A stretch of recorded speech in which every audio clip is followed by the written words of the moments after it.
Welcome back. In our last explainer, we tracked the massive domino effect of the Bronze Age collapse.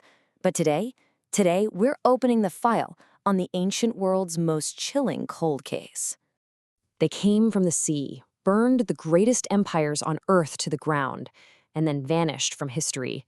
We still don't know who they were. So here is our official detective case file for today. We're going to examine the evidence, track the campaign, profile the suspects, ask where did they go, and deliver a verdict. We're hunting phantom invaders. Let's open the file. Section 1. The evidence. Crime scenes of antiquity. To understand these masked assailants, we really have to travel back over 3,000 years. The ancient Mediterranean was a highly interconnected, almost globalized world.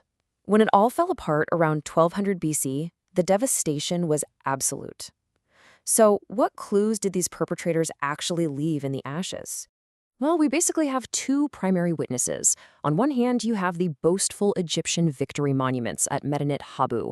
We're talking massive stone reliefs showing Pharaoh Ramesses III crushing an unnamed coalition.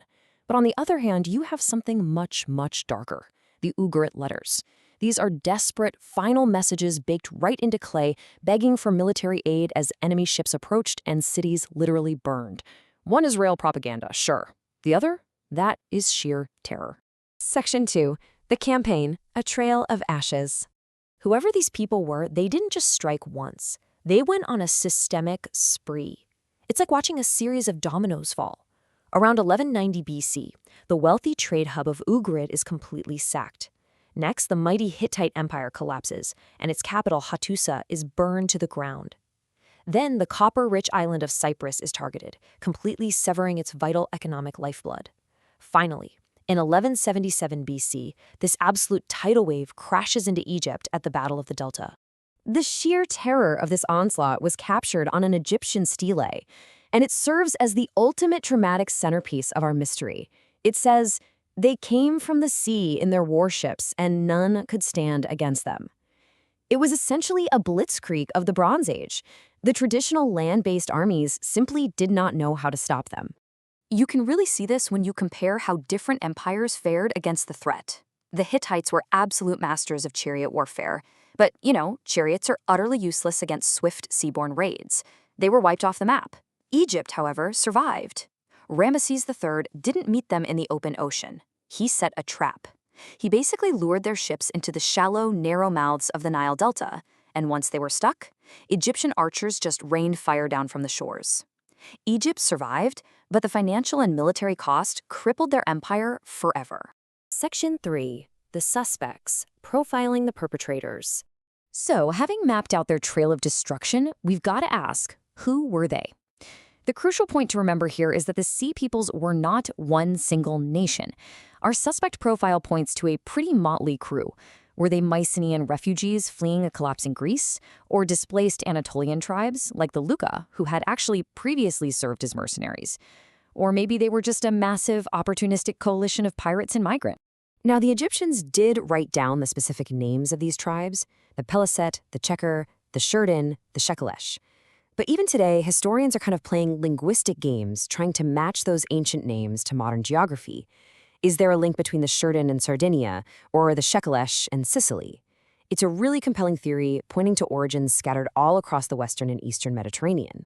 But hold on, here's the absolute kicker, the most shocking clue of all. If you look really closely at those Egyptian reliefs at Medinet Habu, you don't just see heavily armed warriors, you see wooden, ox-pulled carts. And inside those carts, women and children. Think about it. You don't bring your family to a pirate raid. This absolutely proves they weren't just a conquering army. They were desperate refugees, migrating with literally everything they owned. Section 4. Where did they go? The getaway. So after their violent crash into Egypt, the Sea Peoples seemingly vanished from the historical record. But as we know, people don't just evaporate. Egypt actually took a lot of the survivors captive and resettled them as mercenaries. And one of the main tribes, the Pelest, settled along the coast of southern Canaan. Over time, it's believed the Pelest evolved into the biblical Philistines, and their new homeland even took on a variation of their name, Palestine. For decades, that was just a really strong archaeological theory.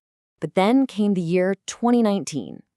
In 2019, a groundbreaking study of ancient DNA extracted from an Iron Age Philistine cemetery in Ashkelon proved that these people had genetic markers tying them directly to southern Europe. The DNA finally confirmed the ancient texts. They really did migrate across the sea. Section 5. The verdict. Symptom or cause? All right, we've tracked the evidence, the campaign, and the suspects. It is time for our final verdict. This is the ultimate historical debate. Were the Sea Peoples the absolute cause of the collapse? Were there these ruthless masterminds who single-handedly brought down civilization? Or were they merely a symptom, just desperate climate refugees crashing into empires that were actually already crumbling from within? Well, modern science gives us the answer here. Fossilized pollen proves a severe, multi-decade mega drought literally choked the Mediterranean. Crops failed, those complex global bronze trade networks fractured completely. Internal rebellions were tearing these empires apart long before the first sail even appeared on the horizon. The Sea Peoples didn't start the fire. They were just running from it. It's a pretty powerful reminder for us today, isn't it? Extreme climate shifts drive desperate mass migrations, turning ordinary people into perceived invaders just so they can survive. Ultimately, they were ordinary people, pushed to absolute extremes by a changing climate, and they became the boogeymen of the ancient world in the process. But the Sea Peoples aren't the only ones to disappear without a trace. Entire civilizations have seemingly vanished into the jungle overnight. Which brings us to our next cold case. What exactly happened to the Maya? Join us next time as we open a brand new file.